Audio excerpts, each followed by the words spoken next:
Kemudian selama di wukuf ya di Arafah ada sunnah-sunnah yang harus diketahui juga ya. Walaupun sunnah tapi ilmu atau perbekalan ilmu tentang sunnah-sunnah itu paling tidak jamaah juga mengetahui ya.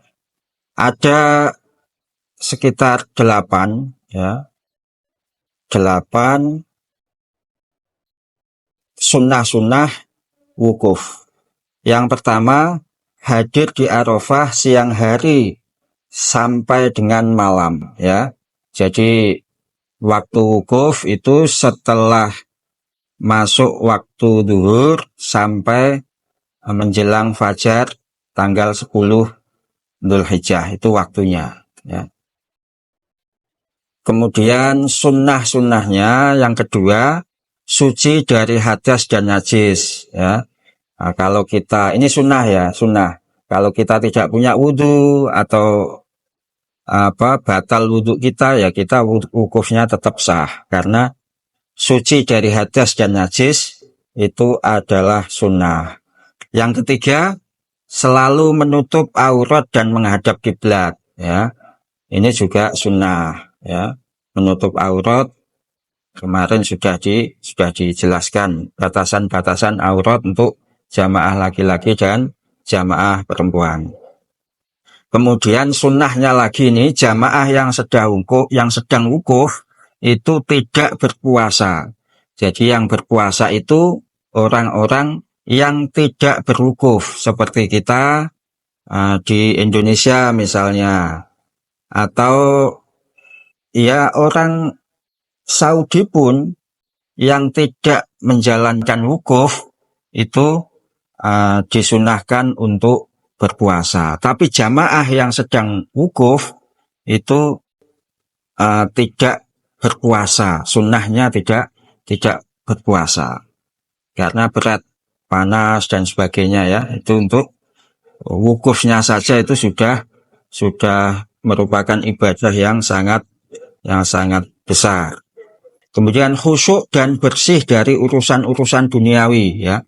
Jadi selama wukuf tidak perlu membahas hal-hal yang bersifat keduniawian ya.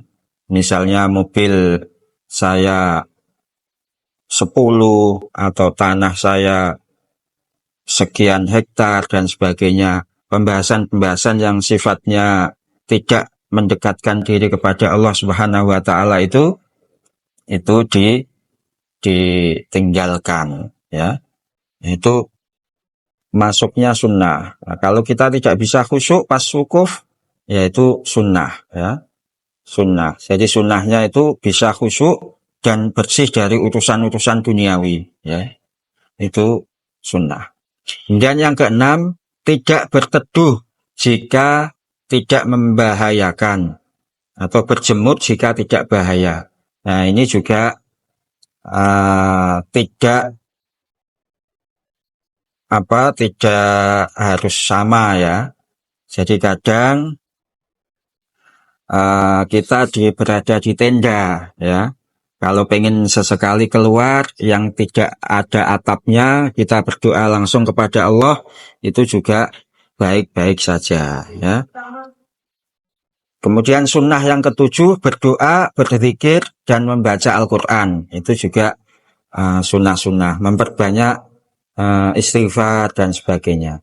Kemudian yang kedelapan, khutbah wukuf dan jamaah melaksanakan sholat duhur dan sholat asar dengan cara dijamak ya.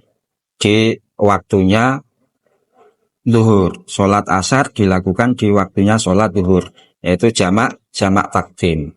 Nah, para ulama kalau Imam Syafi'i itu membolehkan jamak saja tanpa qashar ya. Kemudian ada juga jamaah yang lain melaksanakan sholat duhur dan sholat asar di jamak takdim kemudian di qashar ya. Itu masing-masing mempunyai dalil, mempunyai alasan tersendiri ya. Ya silahkan nanti ikut pimpinan, ya, karena di waktu-waktu seperti itu kita tidak baik untuk berdebat, ya. La rafasa wala fusuqa wala jidala fil hajj, ya. Itu beberapa sunnah, ada 8 tadi yang sudah kami sebutkan, ya, sunnah wukuf.